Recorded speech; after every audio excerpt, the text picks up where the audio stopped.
Hello and good afternoon, friends. Welcome to the CEC Ediset live lecture. Dear friends, as you know that from time to time we talk on different topics, we talk on different subjects so that it becomes convenient for you to study your course material, as well as it becomes convenient for you to understand the life outside your books. So dear friends, in today's session we are going to talk something about you. I mean the things which are related to you, the things which are related to your health. So dear friends, in this session today we are going to talk on the importance of ideal nutrition. We always talk about nutrition. In this session we are specifically going to talk on what is an ideal nutrition. Dear friends, for this discussion today we have with us in our studios Mrs. Seema Singh. She is Chief Clinical Nutritionist and HOD in one of the leading hospitals, and under her able guidance today we are going to understand the importance of ideal nutrition. So without wasting any time, first of all I would like to welcome our guest Seema Singh. Hello ma'am, welcome to the Ediset lecture, and as the topic itself says, importance of ideal nutrition. So first of all, through you we want to understand about what nutrition is. Definitely, I would like to elaborate. The nutrition or the balanced diet or the ideal diet is a diet where you are getting all the nutrients, possible nutrients, by including all kind of food groups.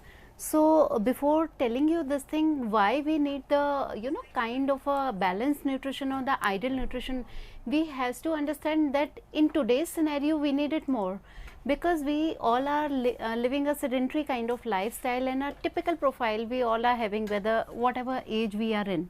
So it's like improper habits, sedentary lifestyle, we are gaining weight, we are getting into smoking and alcohol more, and we all are, whether whatever is the age group, but we all are facing the stressful life, whether it is stress of reading the study material, or we are working in a working scenario, we all are using computer, we all are taking all kind of stress. It is related to technology, it is related to commuting, it is related to whatsoever, but we all are facing that. So concluding or including all these things, we are going towards the modern days disease. So what we can say, facing all these things, our importance of nutrition is getting a toll. So we are inviting the kind of lifestyle diseases today. So what we have to say, we don't have to let this kind of sedentary lifestyle problem take a toll onto our health.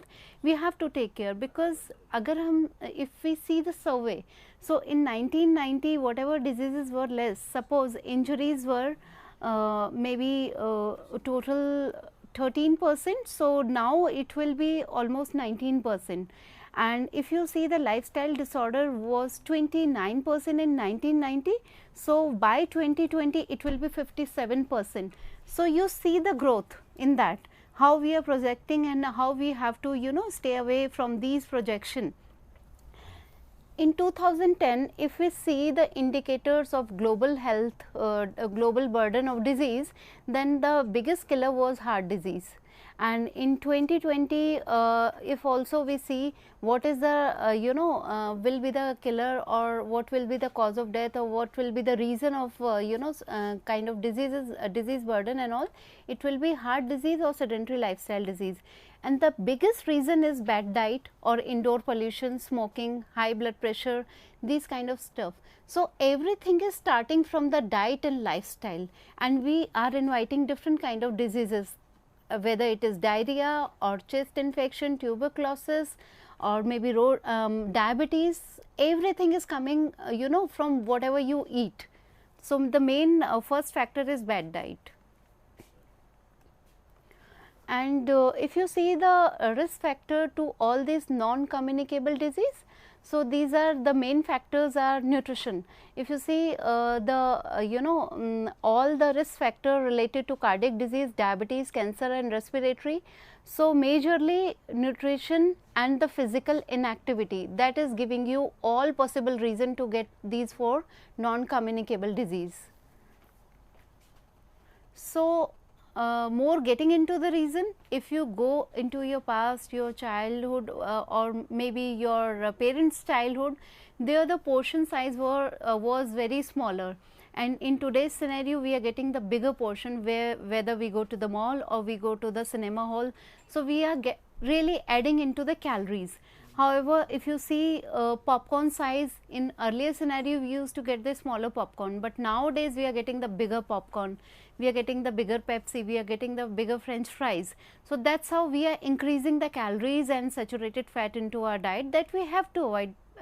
However, whatever possibilities we can take into consideration. So now we have to see what is the food choice factor we are considering and where we are going wrong. So majorly our food choices are affected by the TV. So and lesser or lowest average data you will see, like it is affected by doctors or dietitian, that is only 12%. So you have to see that what is the ideal diet. Whether if you are confused, you can consult your dietitian or nutritionist and you can plan your ideal diet. But don't go by TV, magazine or newspaper or internet, whatever has been given, it is just part of it, it is not the complete knowledge. So always contact the specialist. So अगर हम इसको और देखें detail में, what is it balanced diet? It is basically balancing in between what you eat and what you burn. Energy out, what is that? That is through your exercise and physical activity. And how do you consume food? In terms of food and drinks, whatever you consume. Similarly, if you want to maintain good health, you have to understand it is starting from the ideal nutrition, and ideal nutrition is not nothing but it is only the balanced diet.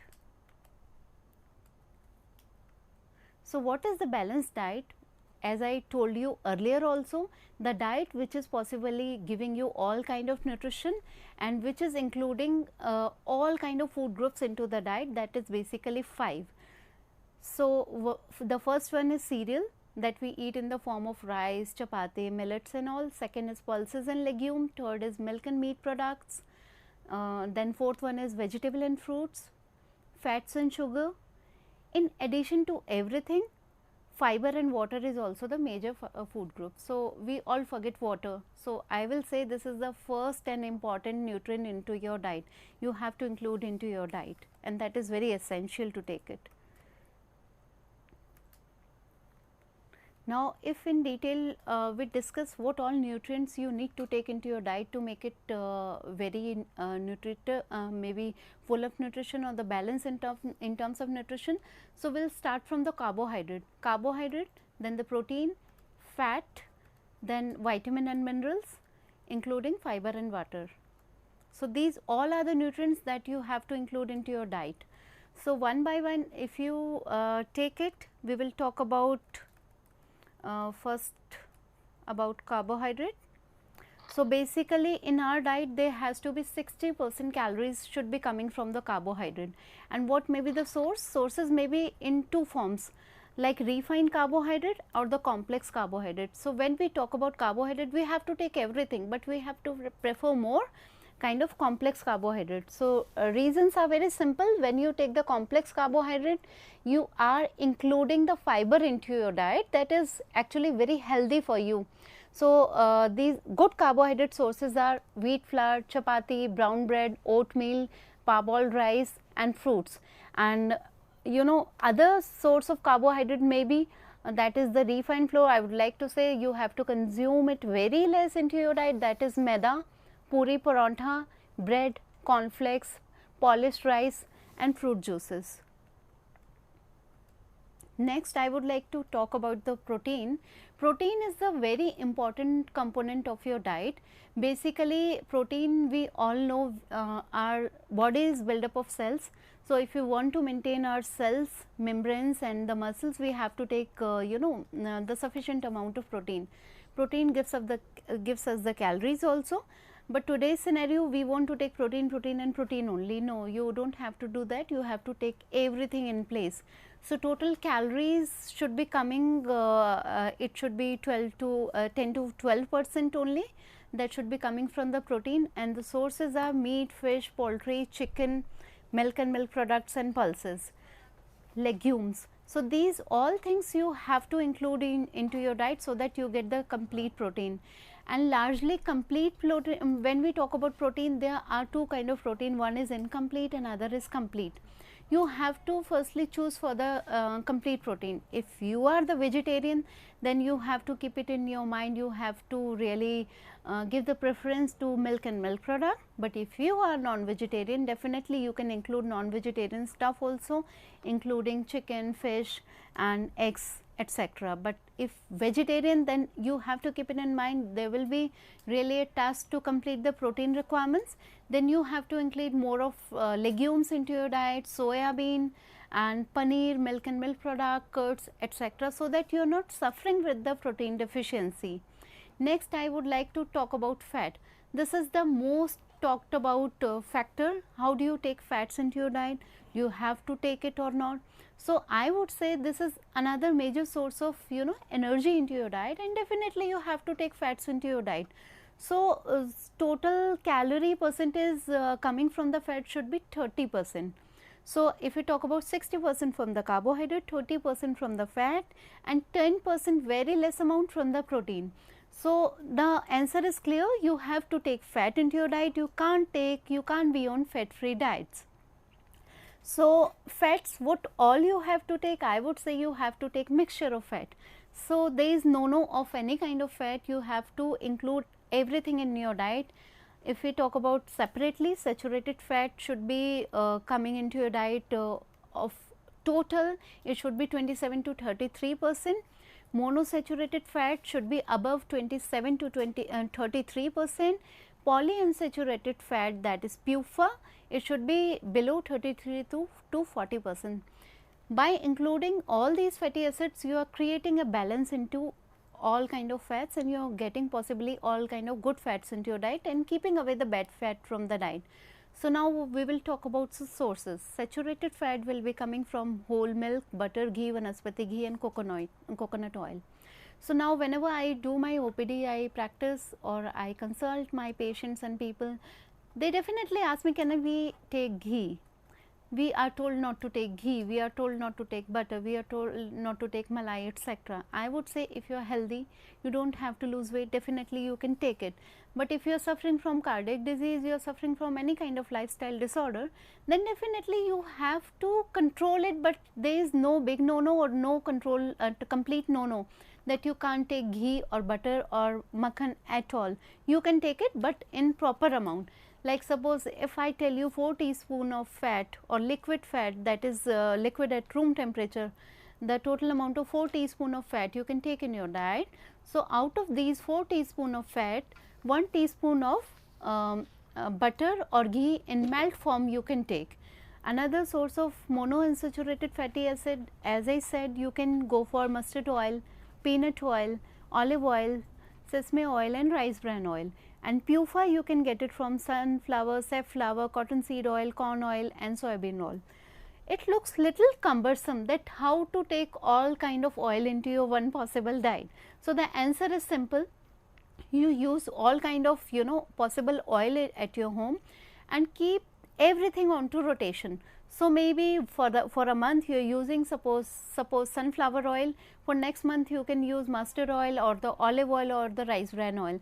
So that by doing this, you are using each and every kind of oil at home and you are creating the balance of fatty acids into your diet, and you are getting all the best kind of ratio of fatty acid into your diet. You don't have to do very cumbersome practice of changing it meal wise or 15 days wise.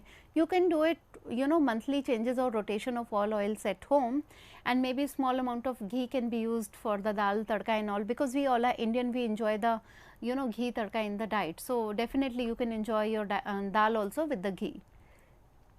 Next is fiber. This is very important to know why we want to include the fiber into our diet. So the simple reason is we all want to maintain our weight, we all want to maintain our maintain or control, rather I would say, the non-communicable disease, that is all lifestyle diseases coming from the sedentary lifestyle. So if we want to control calorie, we want to stay away from the constipation sort of a thing, we want to be avoiding maybe acidities kind of stuff, then we need to include fiber into our diet. So fiber will also give you the satiety. it will not give you so much of hunger, and it will cut down onto your calories also. As I said, we can prevent the constipation also, we reduce the blood sugar also, reduce the cholesterol also. So, definitely we are keeping the diseases away by taking fibers into our diet, and the sources may be very simple. It can be the wheat product, brown rice, fenugreek seeds, whole pulses, oatmeals, vegetables, sprouts, fruits with peels, whatever possible peels we can have, not bananas with peel, but the apple with peel and nashpati with peel. Brands we can add into our diet, what we throw generally. So, do not throw your bran. Bran is simple in Hindi language, it is called choker. Generally it is thrown away from the wheat flour. So, we have to keep it into the wheat flour and take it. Beans we can include into our diet, and peas, etc. So, by including all these items we can increase the fiber into our diet. Next, I would like to talk about water. As I said, water has to be considered as an important part of our diet. How we have to take the water? At least an adult would be taking somewhere around 2 to 3 liters of water. Why we need the water? Again, to detoxify, to stay away from the toxins into our body. You have to drink at least 2 liters of water. Next is how we can improve our liquid intake. We can take fresh vegetables, juices, lemonade. We have to basically avoid the aerated drinks. Sometimes we think we are taking the tea, coffee, and we are sorted. We are taking juices, we are sorted. We are taking different kind of stuff, we are sorted. But no, if you are told to take 2 liters of water, then you have to take 2 liters of water. Yes, whatever juices, lemonade, coconut water you are taking, that will also be added into your liquid intake, but not tea, coffee and aerated drinks. So, you have to minus when you are counting your liquid intake. Or water will also help you in good digestion and absorption of foods. And of course, if in nowadays scenario everybody wants to get the good skin, whether you are male or female. So, by drinking enough water you can get the good skin also. Next, I would like to talk about sugar. Everybody is in dilemma, sugar lena hai, nahi lena hai, or if you are taking sugar, then we will invite diabetes. So, the answer is, if you are not having any kind of intolerance towards sugar, that yes, you can have. If you are within your ideal body weight, you can have, but if you are trying to lose weight, then you have to cut down onto sugar. But there are different sources of sugar. Of course, the functions of sugar is, primary is it will give you the calories. Next is it can increase the weight, increase the blood sugar level, but I told you how to balance it. But remember, sugar it is not only coming from the white sugar, it is also coming from the honey, jaggery and aerated drinks, and whatever possible sweeteners are added into fruit juices and other stuff. So, everything is giving you the sugar. Another thing I would like to discuss about, why we are talking about all these things, why we have to maintain this.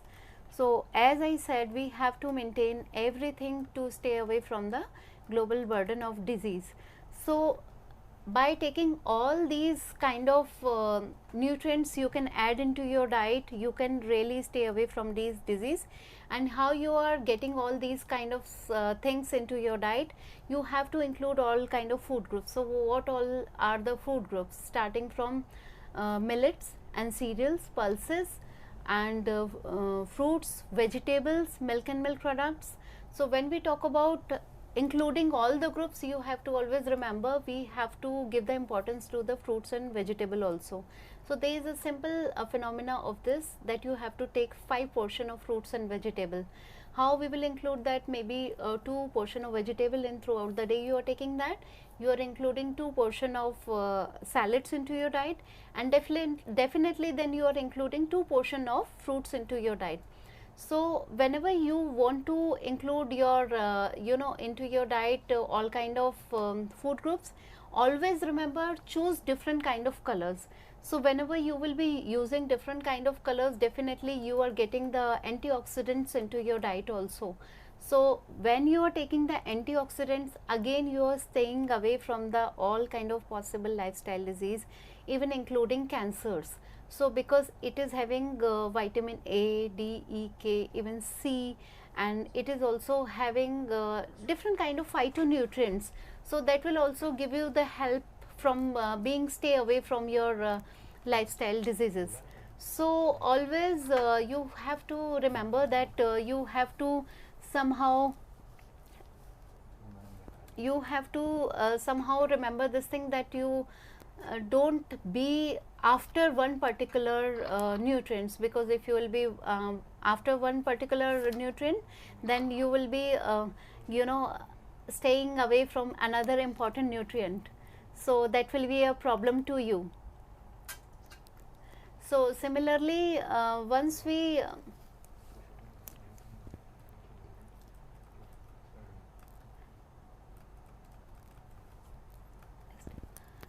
so if we talk about further how to maintain the lifestyle, or we can do the better into our lifestyle, then we have to see the inactivity or activity pattern of our day-to-day life. So if we are student, then we have to maintain a little sort of lifestyle, that whatever moment we are doing, we are walking from one workstation or one class to another college, or one center to another center. Then we should not be using any kind of vehicle. Whatever possible, we have to use our walking pattern, and we have to really walk or run. Okay. So you have to always remember that you are using maybe public transport, because if you are using your bike, or if you are using your car, if you are using your not using the public transport, then definitely you are not able to burn that much calorie what you are expected. And today's scenario, that in today's scenario, what is the problem, that we are consuming the high calories because we are taking the more of processed food. Simple example I would like to take, whenever I tell to take soups to my patient, then definitely the first question will be asked, ma'am, can I take the Maggi soup or Knorr soup or any kind of packet soup? So my answer is this, that no, you can't take that. Reason is this, because there will be a lot of added corn flour into that. So because non availability of everything is there into the home, or maybe we don't have time, so we want to take everything processed. There the problem is that you can't avail the natural thing. So whatever diet you want to take, just make sure it should be cooked at home. And whatever possible reason you can have of your activities, you should do your activity. Stay away from the alcohol and the smoking and the fried food item. Stay away. That doesn't mean you don't have to take at all the fat and all. You can take a little, but don't take too much of that. Definitely, Mrs. Seema Singh is continuously explaining us how important is ideal nutrition, and what we should do and what we should not do, what we should eat and what we should not eat, what should be the proper timings, what should we particularly follow is what our chief clinical nutritionist is trying to explain us. I hope that all the viewers who might be watching us right now would be getting benefit from this particular lecture. Dear friends, as we always say, that if you want to give your feedback regarding a particular lecture, then you can mail us at info.cec@nic.in, and we would love to take your questions also the next time when Seema Singh visits our studio. But if we talk about our today's lecture on importance of ideal nutrition, we have lots and lots to share with you. So ma'am, what else do you have to share with our all the viewers who might be watching us right now? Yeah, I would like to say, whatever ABC they decide, this is the ideal nutrition all about. So whatever goal you want to make in your daily lives, that should be really flexible. There should not be anything like that which you cannot continue. And another thing, you have to take 5 meal pattern. That is very important. You don't have to avoid any meal from your diet. That includes your breakfast, starting from breakfast, lunch and dinner, and in between there has to be mid-meal, that is in between breakfast to lunch, and then lunch to dinner. So total minimum 5 meal or maximum 6 to 7 meals you can take. And another principle you can consider, every 3 hours you have to eat something, because if you will be eating something, definitely whole day you are getting energetic body to yourself to perform activities. But the another thing is, if you want to burn more calories also, then also you have to eat, because certain amount of calories you burn in digestion also. So eat. There is a simple reason to it, that you have to stay healthy. Yes, definitely everybody of us wanted to stay healthy, and we wanted this lecture to be healthy. So I request Seema Singh to please press the F5 button, so that this lecture becomes convenient. With the help of this F5 button, we would be able to carry this lecture more forward. So taking this lecture forward, that is on the importance of ideal nutrition. I now request Seema Singh once again to take the lecture forward. So over to you, ma'am. Sure. So we are continuously getting a very productive, I would say, opinions from Seema Singh on importance of ideal nutrition. We are trying to understand about what nutrition is, and what specifically the ideal nutrition is, because most of us knows that we have to eat, and we have to eat, but in what quantity we should eat, and what should we eat, at what time should we eat, that is important. So, ma'am, if you talk about this ideal nutrition only, as you yourself said, that water is one of the most important ingredient, as you yourself said, that water has quality, water has nutrients, but most of us are in dilemma that how much quantity of the water we should drink.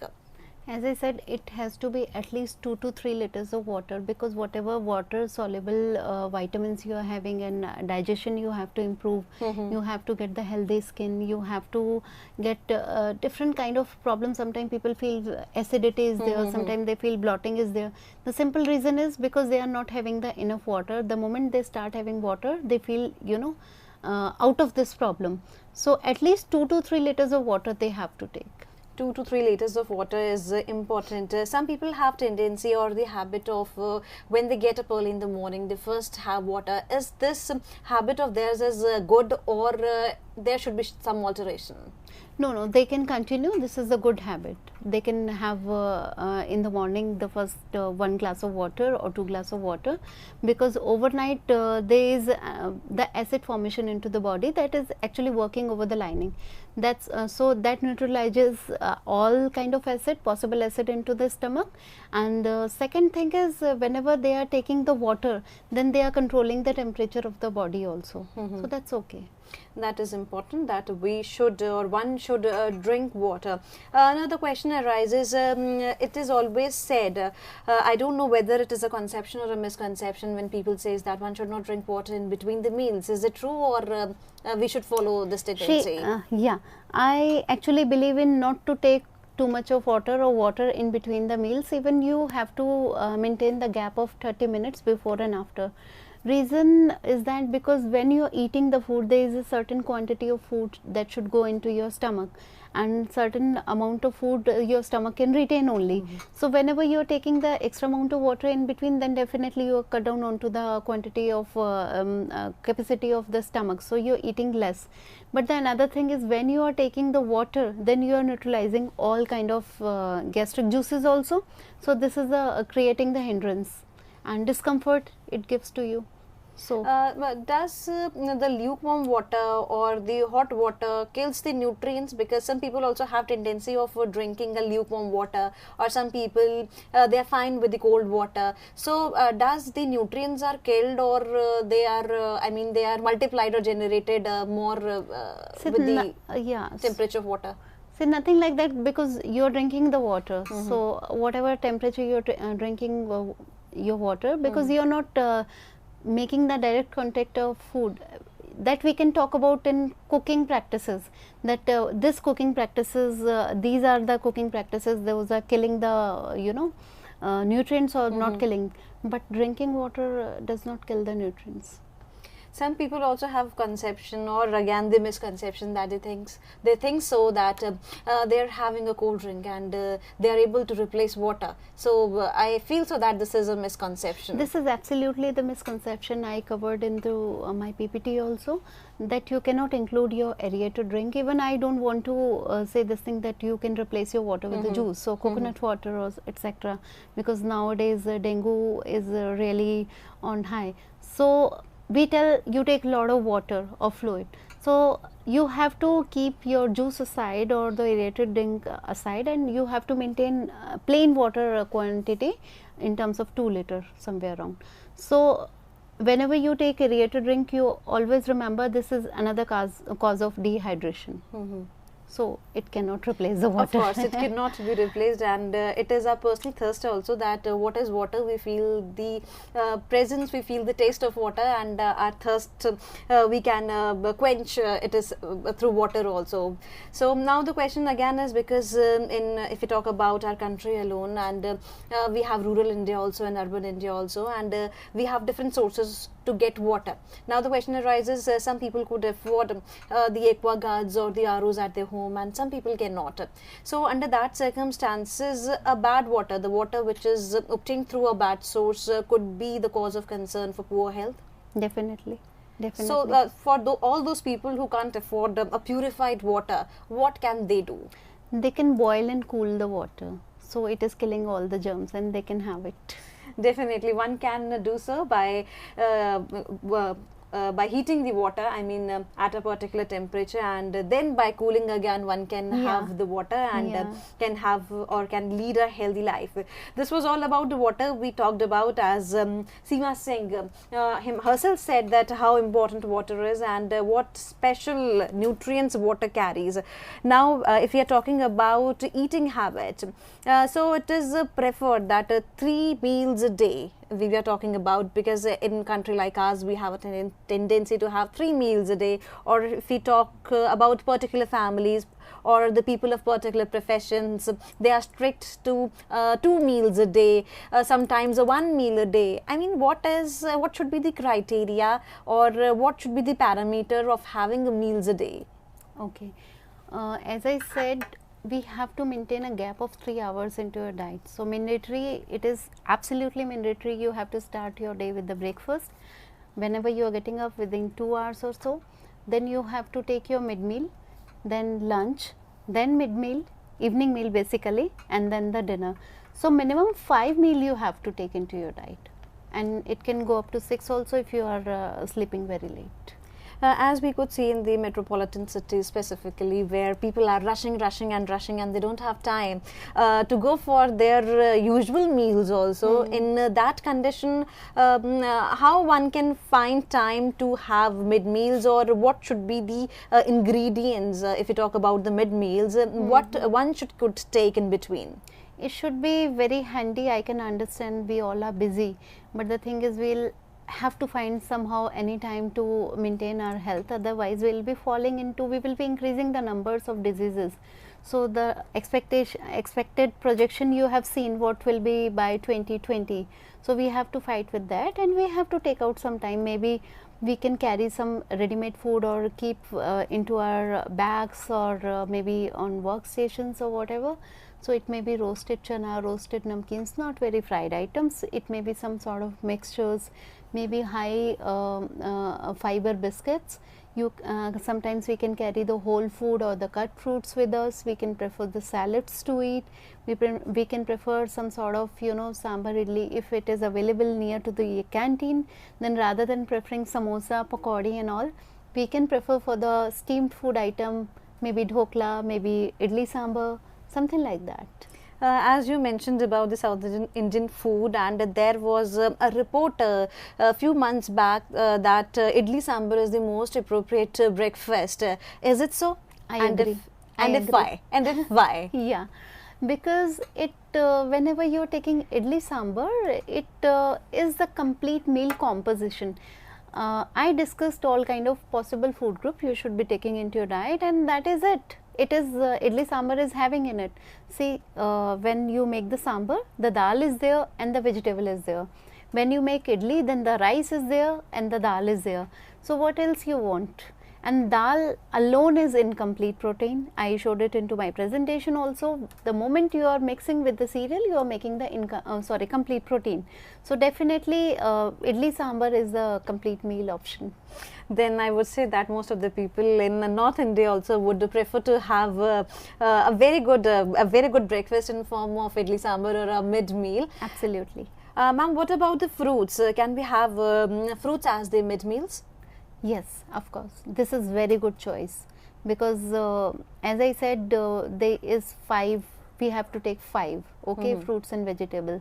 So if you are able to maintain 2 to 3 fruits into your diet daily, that is somewhere around close to 300 gram. So then we are saying no to the lifestyle disorders.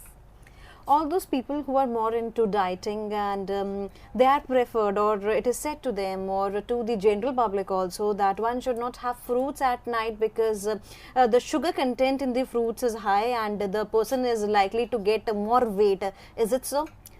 See, weight in any ways, the heavy meal or the complete meal should not person should be consuming somewhere around 8 o'clock, and immediately after one should not sleep. Maybe after 2 hours of dinner they can sleep. So when we talk about fruit is not considered that amount that kind of high calorie food. So because it is having fiber also and the fluid also, the kind of moisture it is having, it cannot give you that much of weight. So that is the reason why it is said that one should not prefer to have fruits at night. But as you said, the fruits in 2 or 3 fruits a day is good for one's health. See, my diabetic patients also have fruit. Then they should not be allowed at all to have fruit. But exactly. They are allowed 300 gram of fruit. And every day. If you talk about the diabetic people alone, then are there any specific fruits for the diabetic people, or they can have any of the fruit? No, basically they have to avoid certain kind of fruits. These all are like banana, chiku, mango and grapes. Rest all they can have. They can have, and this is what we always say. If you talk about the apple, it is the doctors say that it keeps the doctors away. So what we want to say is that one should have 2 to 3 fruits a day, as Seema Singh herself said. Now another question, most of the people, or many of the people in fact, I would say that they say that we have our meals, proper meals, we eat on time, we have a proper diet, but despite of that they have immunity concerns. I mean, they are more prone to diseases and they are more prone to getting infected by the infections. So can we say that the food they are eating is not appropriate, or is not according to their body, what their body requires? Definitely. Everybody is having different kind of requirement. As I said, we want to eat protein nowadays more and more. You must have heard of protein stories everywhere. So another thing is vitamin C. And another thing also I mentioned, we are very busy to cook even.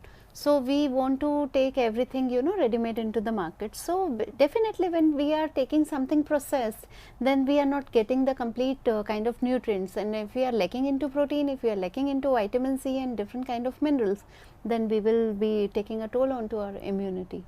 Definitely. And in that condition, should a person to be consult or to consult any of the dietitian or nutritionist if he feel or she feels so that there is a problem? Yeah, there the deficiencies can be identified and fortified with the right amount of food.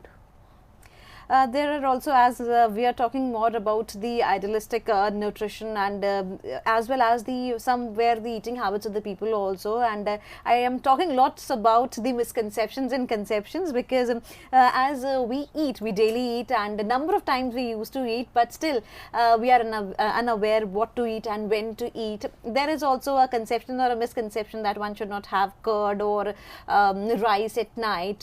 Then again the question is it a conception or a misconception? Misconception. Misconception. Misconception, absolutely.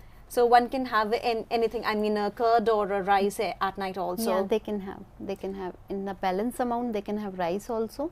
They have to just balance the amount of rice and chapatis in between. They can have it, and curd also they can have. There is nothing like this that they will have the cold or something like this. If they have the tendency to get cold, or they are having the sinusitis, something like this, then also data doesn't shows anywhere that it will, you know, it will not improve, or it will rather cause the cold and all. Now, when we talk about the breakfast, as we have discussed a lot on breakfast, but still it is our old people saying, if you have a heavy breakfast or a good breakfast, then you'll have a very good day. In case you're unable to get your lunch, your appetite or your tummy is full with the food and you can survive the whole day. So is it so that we should take care of a heavy breakfast? See, reason, in my understanding, reason is little different from a nutritionist or a dietitian's point of view. You are, by taking breakfast, you are actually breaking the fast of 12 hours. So, because 12 hours or 10 hours or 9 hours you are sleeping, and you are taking the next meal after 10 to 12 hours. So, this is the long hours of fasting. So, the morning first meal is your breakfast. You have exhausted all kind of sugars of your blood, and your brain works with the glucose only. So, glucose is only the fuel that can run the brain. So, to break this fast, to work the brain faster, you have to take your breakfast, and definitely it should be very healthy. It should be having all kind of protein, carbohydrate, everything should be there. There has to be you know, one portion of cereal and one portion of beverage, fruit, and the protein into your breakfast. So, then it considered healthy, and in the morning your calorie burning capacity is higher as compared to evening or night. So, you can burn extra calories also, and definitely then you are going to start your day. So, it should be very, very healthy whatever you eat in your breakfast, but that doesn't satisfy your whole day. Exactly. Next 3 hours you have to eat something, and next 3 hours you have to eat something to survive. Exactly, our stomach constantly and continuously needs something or the another once our previous food is digested. I now specifically wanted to ask questions for the students who might be watching us right now, as these lectures are basically for the students, for all those students who study late at night and then they get up late in the morning. For them, as you yourself said, that because the span is too much, if we talk about our previous day's meal, I mean tonight meals, and if you talk about the breakfast, other day breakfast, so there is a gap. But for if you talk about the students who are studying at night, or all those who are working in multinational companies like BPOs, where the work culture is different, they used to come late in the morning at 4 and 5 and then they go for sleep, their routine is almost disturbed. So in that condition, what should one do? One should eat at night when one is awake? Absolutely. So, whenever they are getting up, whether it is morning 10 o'clock or maybe 2 o'clock, whatever, so they have to consider their day, they are starting at 10 o'clock or 2 o'clock. So, day will be started then and there only, and within 2 hours they have to start their breakfast. So, cycle has to be like this. The next 3 hours they have to eat whatever we eat in a day. So, if they are doing night shift, they have to manage the night shift also, like that, because they are working in night. So, their day, night is day and day is night. So, they have to balance. I mean, you want to say that all of us has 24 hours. It's all depends on our routine, when we are awake and when we are working, or other kind of things. But we have to manage a particular day or a night according to whatever time we are awake, day or night. We have to maintain a pattern. There, the next meal turn should be within 3 hours. Because not later than this. We have seen with the people who follow such kind of routine of getting going to their beds very late, or I would say early in the morning. They have some disorder kind of thing. They feel that they would be enriched by sleep more rather than food. I mean, their eating habits are also simultaneously converted.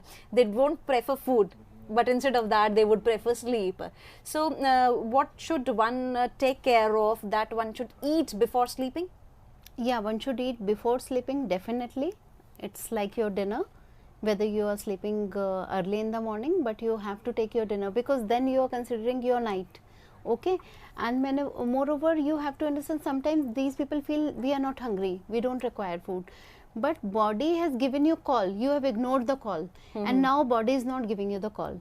You will be getting the call so late when you will be fighting with the deficiencies and all. So don't ignore the call whenever you are getting over with your shift in the morning.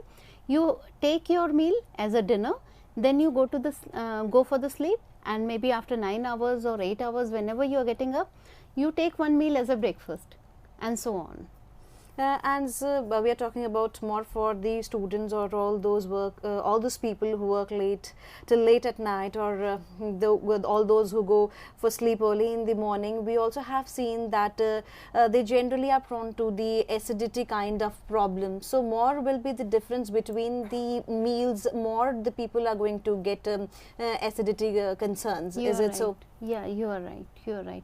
More they are keeping the gap of between two meals, more they are avoiding to take water, more they are avoiding to take fruits and vegetable. That is another form of, another word I would say, fiber.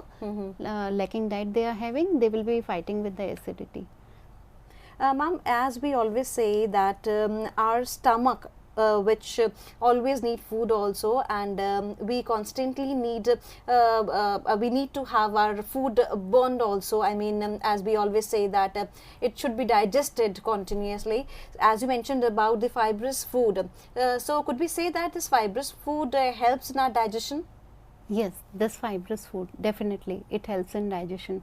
As I said, whenever you eat fiber, so your stomach has to work more. So definitely your stomach is working properly, and you are getting the better digestion. And also we fight with the constipation also, because whenever we are suffering from the constipation, that means fiber is not there in the diet. Fiber is not there in the diet, so we can have at least a meal in a particular day with the fibrous food. That would help us. Definitely lunch and dinner there has to be vegetable, and there has to be some sort of salad both the time. So we are including the fiber in that way. So one particular meal, say it will not fulfill the demand. As we talked about mid meals, and you talked about this salad, so could we have salad as mid meals? Yes, one can do that. One can do that. They can have as a salad as a mid meal, fruit as mid meal, sprouts, chane. They can have it. What about the people, specifically the students, as we are basically conducting these lectures for the students who are more into eating snacks? Whole day their whole day is consumed in eating snacks. Even their meals are left out, but they are more into eating chips or having cold drinks or having blah blah kind of things which we have available in the market. So excess of snacks, or if we talk about snacks, what should be the quantity of the snacks a day? Quantity of a snack a day, maybe if they want to have different kind of, like I would say nuts also can be a snack, then one handful of mixed nuts they can have. If they want to have maybe dhokla, then 2 pieces of dhoklas are enough.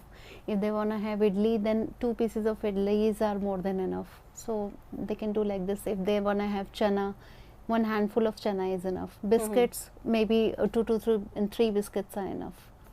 This was the condition with as you said that at what quantity one should eat the particular thing. And my another question for you is around that only, that as we say that excess of anything is good for nothing, so is excess of eating is also not good for health? Could we say that? Instead, we are taking a proper diet, a balanced diet with all the components, carbohydrates, fats, vitamins and everything. But could the excess of food be unhealthy for one? Absolutely. Then we will invite, if particular fat we are having excess, then definitely overweight we can invite. If we are having the sugar in excess, then maybe high sugar levels we can invite. And if we are having one particular kind of food, suppose I said protein, then we will give the overburden to the kidney. If you are having excess amount of water, then also we are giving the burdens to the kidney. So excess of everything is bad. Yes, excess of anything is bad. Yeah. That is very true, as Seema Singh herself said, and she's continuously giving you the data, the feedback, how one can have a good healthy life by eating good things, all the food which have lots of nutrition in it. Ma'am, what about the juices? All those people who doesn't want to eat fruits, but they think that juices are more appropriate because it is easy to consume. Absolutely, and easy to consume, and it is easy available also, because we can go to the vendor or we can buy the Tetra Pak and we can have juice. So I would say, rather than preferring the juice, they should prefer the whole fruit. Again, the idea is getting fiber only. Exactly. So once we are having fiber, definitely we are adding one nutrient into our diet. If we are having the juice, then we are not getting the fiber. Moreover, whenever you want to have juice, then at least you will consume 3 to 4 fruits, and you will take out the juice of that you have taken. For some time, okay, you will be satisfied. You will be satisfied with the hunger, but maybe within 1 hour or so, you will be again hungry, and that the way you have consumed more calories. Okay, but if you would have taken the fruit, then might be one fruit would have satisfied you more. You would have got the right amount of calories, you would have got the right amount of fiber, and you will be satisfied for a longer period. Now the question is for milk and milk products. What should be the quantity, and is it mandatory to have milk and milk made products, and what would be the option for all those who are allergic towards this milk and milk products? Okay. Yes, definitely it is kind of mandatory to have milk and milk products. So one should have milk and milk product, and especially for the vegetarian people, it is only the source of complete protein. Okay, so milk and milk product definitely becomes mandate to the vegetarian. But if people are allergic towards milk, definitely if suits, they can switch over to soya milk. And soya milk product, yogurt of soya milk. They can go for tofu, that is soya paneer basically. So one option is that. And another thing, some people are allergic to milk, but sometimes curd suits them, paneer suits them. So first they have to identify whatever is not suitable to them, and then they have to choose another option, maybe soya.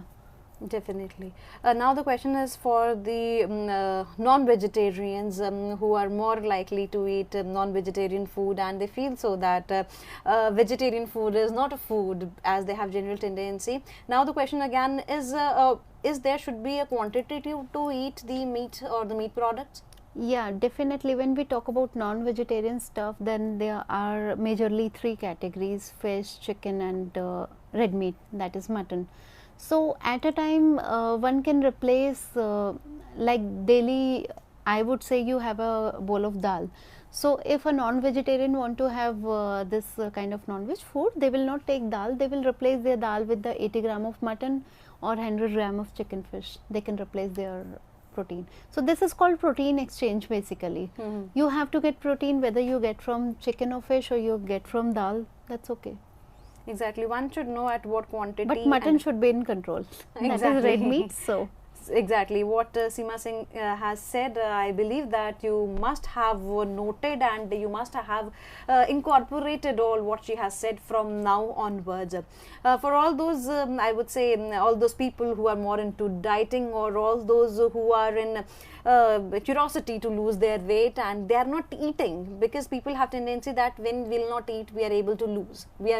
But in the context of that, they are prone to ample of diseases, like some people are prone towards the weakness. They have they go through the weakness and they feel so no, they are eating less.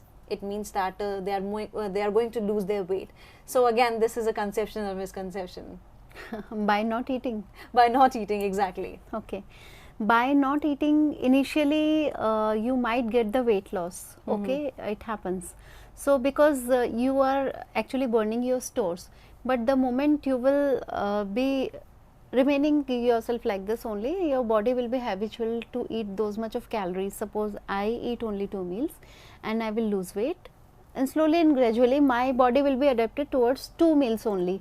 So whenever I will start eating more, or because I will be feeling weak, and how long I will be taking 2 meals only, then I will start gaining weight. Okay, and whenever once we lose like this, we gain maybe in double amount and very fast. So what should one do? Should one exercise and should take the meals and go forward and have that spirit of losing the weight? So basically we have to combine the exercise and diet. We have to take right amount of diet at the right time, and we have to do exercise. So the easiest exercise is walk, 45 minutes of walk. Every day. When we're talking about, especially about the dieting and for all those who want to lose their weight, and as a nutritionist, what you would suggest that one should consult a dietitian, a nutritionist while going for the dieting, so that one could have a chart, one could have the routine food plan, what should one eat, because the tendency of every person differs from the another person. So one should go for having a food chart. See, this is actually very, very important, and rightly you mentioned this, one should do or not. Definitely I would say one should meet the dietitian or the nutritionist. Reason is very simple, everybody's body is different, so that the requirements are different, and accordingly diet chart will be different. What we do, we generally okay, one person will be meeting the dietitian, then whole family will be following this. Generally we do like this, but we should avoid this kind of practices and get the tailor-made diet chart only for one person. So it's like that one dress will be fit to one person only, so diet is also fitted to one person only. So get the tailor-made diet chart made for yourself. Definitely, and as we always say that the students who are more into studying and doing ample of activities, of course they should eat and have a good and proper diet. I hope so all the students and all the viewers who might have watched this lecture would be benefited from this particular lecture. Dear friends, I would like to tell you all that very soon we are going to conduct more lectures, so that with the help of these lectures you could learn more about yourself, what to eat, what not to eat, how to eat, where to eat, in what quantity you should eat. So we are raising an awareness through these lectures only for you. Dear friends, if you want to give your feedback regarding this particular lecture, or if you want to ask some questions regarding this particular lecture, regarding to this particular topic, then you can mail us at info.cc@nic.in. we would love to solve your questions the next time when Seema Singh visits our studio once again. And dear friends, if you want to access this lecture particularly, then very soon we are going to upload this lecture on YouTube, so that it becomes convenient for you to understand all the important facts and important data given by Seema Singh. For you it would be of course going to be very, very beneficial. We would be meeting again. Take care. Goodbye. Thank you, sir. Thank you, ma'am. Thank you so very much for giving your precious time as well as precious inputs to this particular lecture. Thank you. Thanks for inviting me for such a nice platform for the students. Thank you. Thank you so very much.